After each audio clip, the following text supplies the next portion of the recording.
Allô? Allô?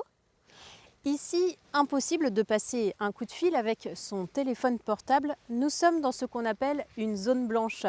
Quel que soit l'opérateur, le réseau ne passe pas et pour Internet, ce n'est pas mieux. La connexion est très lente.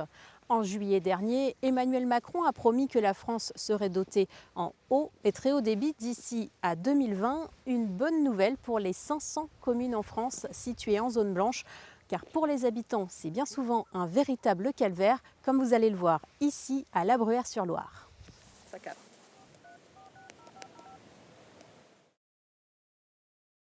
La Bruyère-sur-Loire.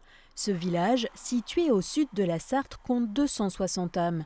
Ici, les habitants connaissent la douceur de vivre, mais pour les communications, c'est plus compliqué. Alors pour passer des coups de fil avec son téléphone portable, Odile a sa petite technique. Je ne peux pas du tout appeler de l'intérieur de ma maison ni de mon bureau.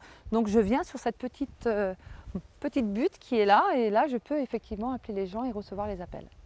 Alors, on fait avec, hein, on est à la campagne, mais justement, ça serait bien qu'on puisse avoir les mêmes conforts qu'à la ville.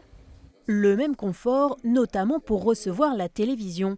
Dans cette maison, la famille privilégie la traditionnelle antenne râteau, car difficile de regarder des chaînes par Internet. L'image, elle se désagrège, il y a des moments où ça s'arrête, comme là, vous voyez. On paye le même tarif que les autres, sauf qu'on n'est pas servi de la même façon, techniquement.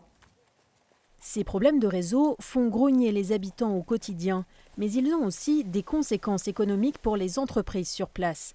Didier Senez possède ce haras depuis 20 ans et ne pas pouvoir utiliser son téléphone partout est problématique.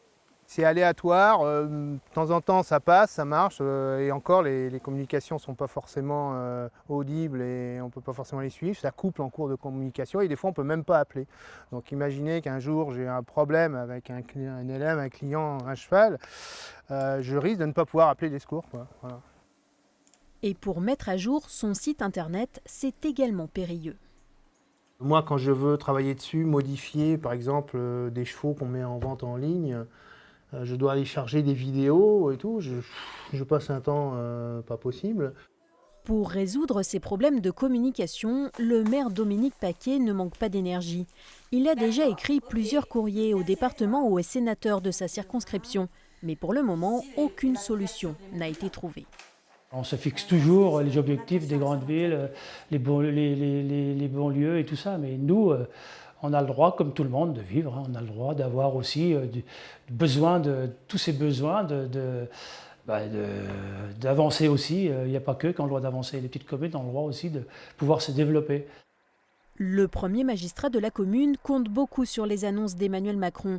Une couverture totale de la population française en 2020. Mais pour cet élu, il vaut mieux rester prudent.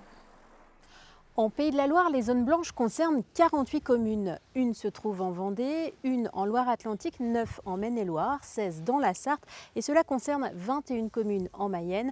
Pour la plupart, pouvoir profiter de la téléphonie mobile et de l'Internet comme dans les grandes villes, c'est devenu un véritable cheval de bataille.